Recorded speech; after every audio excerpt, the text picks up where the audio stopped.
Hello everybody, welcome back to another brand new episode of Mega Projects. This one has been heavily... I'd never heard of these. And everyone was like, Simon, you gotta cover the big boys.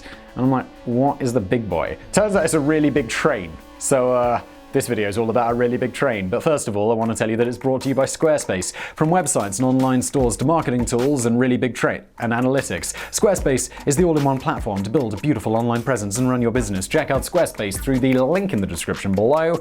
More on them in a bit.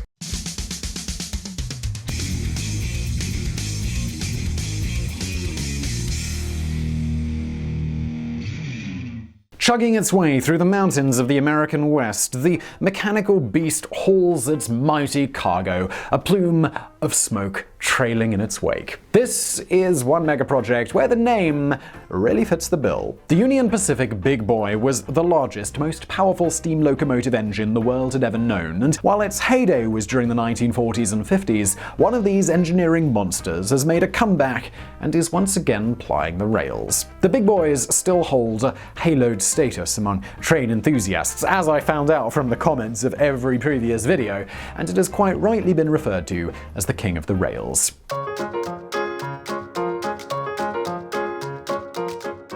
If you watched our video on the construction of the Transcontinental Railroad across the United States, you'll be fully aware of some of the engineering challenges involved. It is, after all, a country of extraordinary diversity in terms of landscape. The vast emptiness of the prairies is juxtaposed by the brutality of the mountains in the west. A section of railway running through Nebraska is a very different proposition than one that would traverse, say, Utah. It was the Mormon state where the idea for the Big Boy began, or rather, because of it.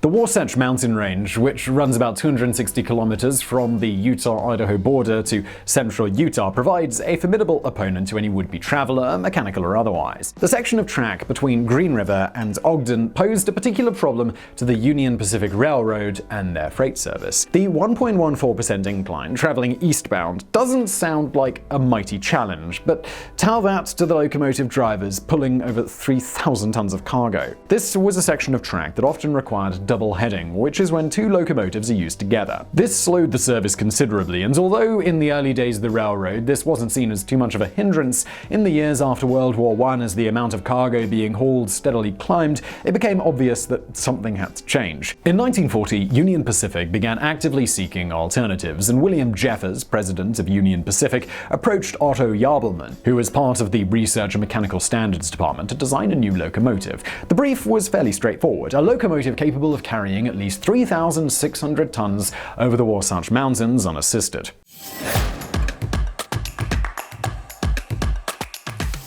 This would not be a completely novel design. Much of what the Big Boy would eventually be was based on the existing Challenger steam locomotives built by the American Locomotive Company, ALCO, who joined the project as the construction team. Built between 1936 and 1944, the Challenger locomotives were the reliable workhorses of the Union Pacific and were able to operate on almost all sections of their lines. They came with a 4-6-6-4 wheel arrangement, 4 wheels in the leading pilot truck designed to lead the locomotive into curves, 2 sets of 6 driving wheels in the center, and 4 trailing wheels to support the rear of the engine. The design of the Big Boy essentially involved expanding and improving certain sections of the Challenger locomotive. Most notably, the number of wheels, an enlarged firebox, the area where the fuel is burnt, and an increase in boiler pressure. The Big Boy would have a 4-8-8-4 wheel arrangement, the same as the Challenger, but with 4 extra wheels added to the central groupings. The wheels themselves were reduced an inch in diameter from 69 to 68 inches in order to increase traction. Now, the firebox was very much the engine of the locomotive, and just as you might do today by installing a more powerful engine in a car, in 1940 the decision was made to increase the size of the firebox on the upcoming Big Boy. The Challenger had a firebox measuring 12 square meters, about the size of 3 king-size mattresses, but this would be increased on the Big Boy to 14 square meters. The increase in boiler pressure from 280 psi to 300 psi would also give the new model a much-needed boost. The big boy can be divided into two parts. However, the name itself refers only to the locomotive, but it was always followed by a tender, which was the fuel car and carried the coal and water needed for the locomotive. In total, together, they measured 40.47 meters in length. That's over 4 London double-decker buses, and they had a width of 3.4 meters and a height of 4.94 meters. As a result of its length, the frame of the big boy was articulated in order to allow it to negotiate curves. This means that rather than a rigid structure, it was hinged in order to allow it to bend slightly. But it was its weight that was the truly astonishing statistic here. The locomotive and its tender together weighed 604 tons, which, and this will blow your mind, is roughly the same as 2 early model 747 passenger airliners. It has often been said that these locomotives were slightly over-designed to err on the side of caution. While they had a maximum speed of 130 kilometers an hour, they rarely, if ever, reached that while pulling freight. Typically, they would operate at around 100 kilometers an hour, a speed that was deemed acceptable to not aggravate the many rotating parts within the locomotive.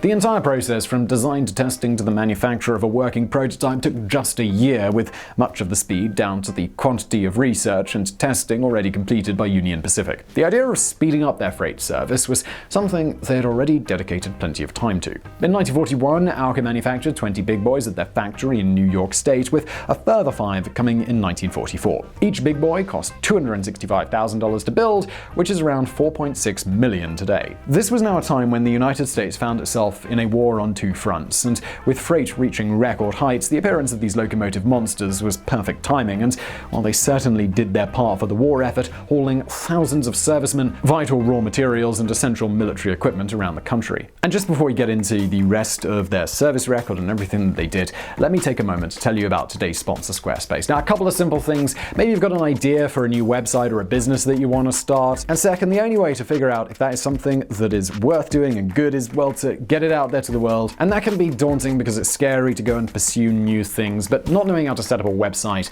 is not an excuse. There are no excuses available with Squarespace. Squarespace allows you to create a powerful website for whatever you're up to. You want to sell something online? Yes. You want to set up a podcast? Sure. You want to start a YouTube channel? Well, do that on YouTube, but you need a complimentary website. And it's super easy to make on Squarespace. It all starts on Squarespace with a stunning template that you can customize to your heart's content, or start from scratch, or move over an existing domain. But tell you what, don't start from scratch. Just use a template because they look really good and it's super easy. Don't make any excuses for yourself. And once you've gone through the super easy customization process, no updates, no patches, no tech BS to deal with, and Squarespace also handles all of that website-y stuff, podcasts, yes, mailing lists, social integrations, and much more. Like I say, Squarespace removes the excuses to your dreams. Go get started right now. 24/7 customer support as well in case you get stuck. So head to squarespace.com for a free trial, and when you're ready to launch, go to squarespace.com/megaprojects to save 10% off your first purchase of a website or a domain.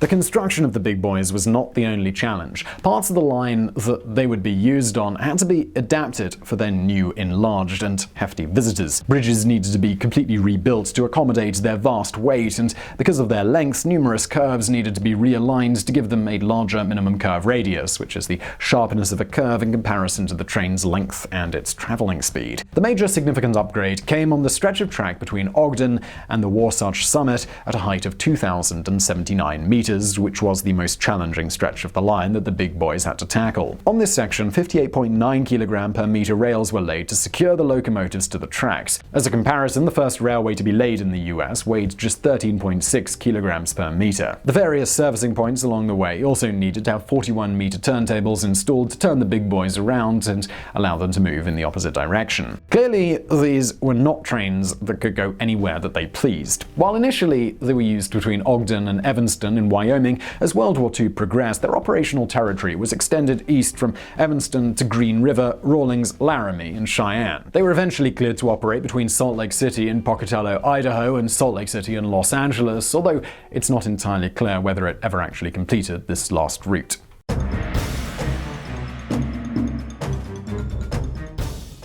Big Boy number 4000 was the first to make the journey west. It couldn't travel under its own power because no railway in the east was designed for such a locomotive. Instead, it was shipped dead, meaning part of a cargo train, along the Delaware and Hudson, New York Central, and Chicago and Northwestern Railway lines to its final destination of Council Bluffs in Iowa. On September 5, 1941, a Union Pacific switch engine towed the Big Boy across the bridge which spans the Missouri River to Omaha shops, where it was officially accepted. Later that month, engine number 4000 was called into action for the first time and was displayed briefly at Omaha Union Station. From Omaha, it picked up a train of 100 empty Pacific Fruit Express boxcars and began its first journey west, arriving in Cheyenne early the following day. It was also a number 4000 that led to the wide use of the name Big Boy. The story goes that an Alco machinist scrawled the words on the engine before it departed from the New York factory, and the name immediately stuck.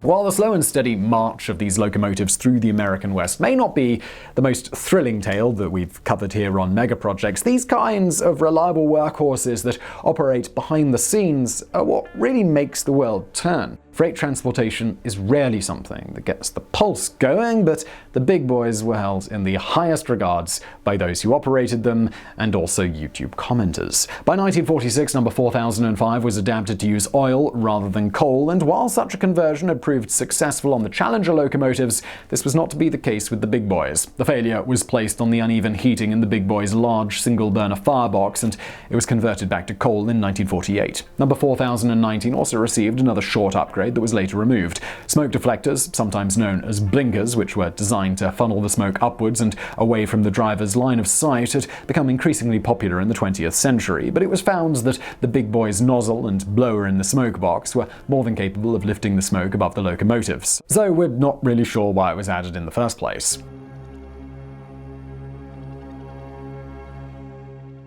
If anything, the Big Boys arrived too late in the game. By the 1940s, there were already natural challengers appearing that could compete with the massive Big Boys, perhaps not in terms of power, but maybe with better overall performance and flexibility. In April 1943, number 4014, 4004, and 4016 took part in a test against a younger upstart 3-unit diesel between Ogden and Evanston, Wyoming, as Union Pacific considered switching to diesel engines rather than steam. On April 2, 1943, number 4014 hauled 65 cars, weighing a total of 3,479 tons out of Ogden. While on level track, number 4014 recorded a top speed of 67 km an hour, while the minimum speed was 21 km an hour, with a 3-degree curve on a 1.14% grade incline. Tests with the diesel, along with the 4004 and 4016, found that there was practically no difference between the two styles of engines. The draw was still a win for the Big Boys, with Union Pacific opting to keep the steam locomotives in operation, but for how long?